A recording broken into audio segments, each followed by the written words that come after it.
নমস্কাৰ সকলো সংগ্ৰামী জনতালৈ। আজি আৱৰ্ত ভৱনৰ ওচৰৰ পৰা মই সকলোকে স্বাগতম জনাইছোঁ। তো আজি আমাৰ আছিলে কৰ্মই আমাৰ অসমীয়াৰ প্ৰথম পৰিচয়। তো এগৰাকী আমাৰ খিলঞ্জীয়া বাইদেউ, এই বাইদেৱে সঁচাকৈ এটা মানে লেখত ল'বলগীয়া কাম কৰি আছে, নিজে কৰি আছে যে এবাৰ খাই চাওক বুলি তেখেতে ঘৰতে কিছুমান আচাৰ মানে বনায়। আমিও টেষ্ট কৰি চাইছোঁ, সঁচাকৈ বহুত মানে ধুনীয়া। তো বাইদেৱে কেনেদৰে কি কৰিলে বাইদেউ অকণ ক'ব নেকি? আপুনি ইমান ধুনীয়া ধুনীয়া আচাৰ বনাই আছে, কেনেকৈ বনাই আছে, ক'ৰ পৰা কি কৰিলে?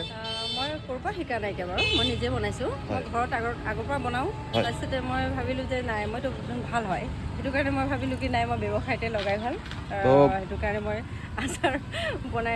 সঁচাকৈ বাইদেউ মই টেষ্ট কৰিছোঁ যিহেতু, আৰু যোনে যোনে টেষ্ট কৰিছে আপোনাৰ ৰিভিউ চবেই ভাল দিছে।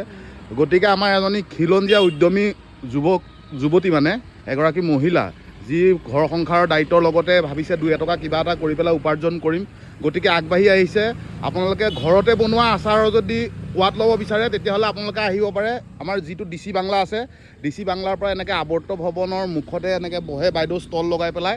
এবাৰ খাই চাওক, আহক সকলোৱে ছাপোৰ্ট কৰক বাইদেউ, যাতে আৰু আগবাঢ়ি যাব পাৰে, নতুন নতুন মানুহক যাতে কৰ্মসংস্থাপন দিব পাৰে, তাৰে কামনাৰে বাইদেউ উজ্জ্বল ভৱিষ্যত কামনা কৰিছোঁ।